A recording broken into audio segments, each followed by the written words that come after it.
আসসালামু আলাইকুম, welcome back to my mini blog. তো আজকের ভিডিওটা আমি সরাসরি রান্না থেকেই শুরু করতেছি। তো আজকে রান্নার জন্য প্রস্তুতি নেওয়া হয়ে গেছে। তো আজকে ডাটা চচ্চড়ি করা হবে। তো এখানে ডাটা, কাঁঠাল বিচি আর সাথে আলু নিয়েছে। আলুগুলোকে একদম চিকন চিকন করে কেটে নিয়েছে ভাজির মতো করে। এরপর এটাকে ভালো করে ধুয়ে পানি ঝরিয়ে নিয়েছি।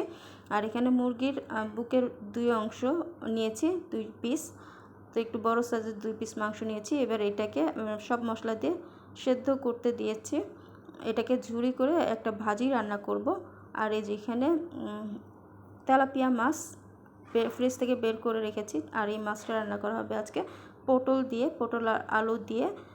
তো এই যে এদিকে মাছটাকেও ভেজে নিয়েছে, হালকা একটু লবণ আর হলুদ দিয়ে মাখিয়ে মাছটাকে ভেজে নিয়েছে। এখন মাছ রান্নার জন্য এখানে চুলায় একটা প্যান বসিয়ে তাতে তেল গরম করে নিয়েছি। এরপর পেঁয়াজটাকে ভেজে নিচ্ছি। আর এই যেখানে আলু কেটে আলু আর পটলটাকে ধুয়ে পানি ঝরিয়ে নিয়েছি।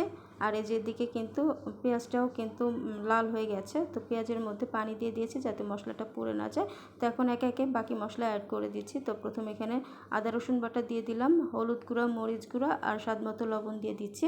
এবার মশলাটাকে ভালো করে কিছু সময় কষিয়ে নিতে হবে। তো মশলা থেকে তখন তেল ছাড়তে শুরু করবে, তখন এই মধ্যে পটল আর আলুটা দিয়ে দিলাম।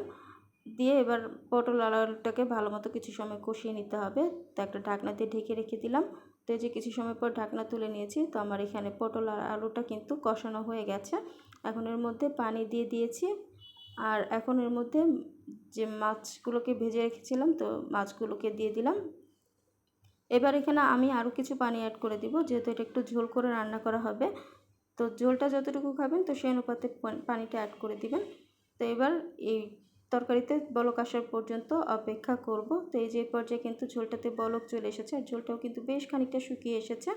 তো এখন এর মধ্যে কাঁচামরিচ আর ধনেপাতা কুচি দিয়ে দিলাম। আর কাঁচামরিচটা আপনারা যতটুকু ঝাল খাবেন ঠিক ততটুকুই অ্যাড করবেন। তো এবার সব কিছু খুব ভালো করে একটু নেড়ে চেড়ে মিশিয়ে দিচ্ছি। তো এদিকে ঝোলটাকে আমি আরেকটু শুকিয়ে নিব। আর এই যে এখানে আমার চচ্চড়িটাও কিন্তু প্রায় হয়ে এসেছে। তো চচ্চড়ির পানিটা পুরোপুরি শুকিয়ে আমি নামিয়ে নিব। আর এই যেখানে আমার তেলাপিয়া মাছটাও কিন্তু রান্না করা হয়েছে।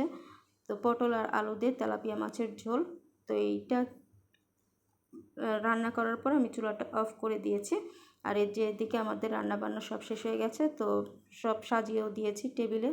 তো এই যে এটা হচ্ছে ডাটা চচ্চড়ি। আর এই যে এখানে হচ্ছে তেলাপিয়া মাছ, পটল আর আলু দিয়ে ঝোল। তো আর এখানে যে মুরগির মাংসটাকে সেদ্ধ করে নিয়েছিলাম, তো এটাকে পটল আর আলু দিয়ে ভাজি করেছে।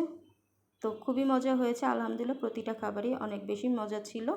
রান্না শেষ, তো এখন একটু বারান্দায় আসলাম। তো এই যে দেখুন আজকে আমার বারান্দা বাগানে দুবলো ফুল ফুটেছে, 2 কালারের ফুল ফুটেছে। যেহেতু এখন প্রায় দুপুর হয়ে এসেছে, তো দুবলো ফুলগুলো কিন্তু দুপুরবেলায় থাকে না, একদম নয়ে পড়ে। তো এই যে এখন এই ফুলগুলো যাবে যাবে অবস্থা। আর এই যে এখানে আমার পুদিনা গাছটা কিন্তু মাশাআল্লাহ অনেক বড় হয়েছে, অনেক সুন্দর হয়েছে।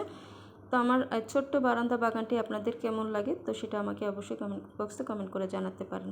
তো যাই হোক, আমি আমার ভিডিও আর বেশি দূর বাড়াবো না, এখান থেকেই বিদায় নিচ্ছি। সবাই ভালো থাকবেন। আল্লাহ হাফেজ।